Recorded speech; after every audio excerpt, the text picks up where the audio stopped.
All right, we're going to do a shoulder external rotation end range liftoff.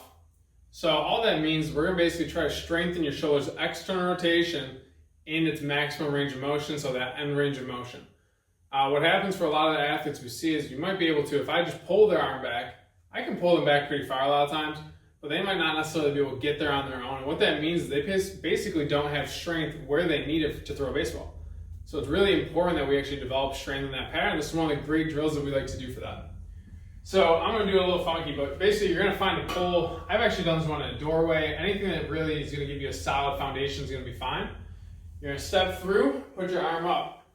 You're going to want the elbow just a little bit in front of the shoulder the whole time. And then as we do it, we're going to try to lift off. Nothing else should move. So abs stay tight, butt stays tight, everything else is solid. So we're going to get here, tight, elbow in front. I'm just going to try to lift that off. And come back.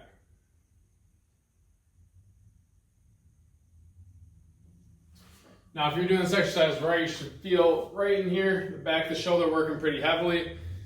And then the last thing to know on this one is don't be alarmed if you see differences between your left and right side, especially if you're a thrower. If you watch me, for instance, my left side is not going to move nearly as much.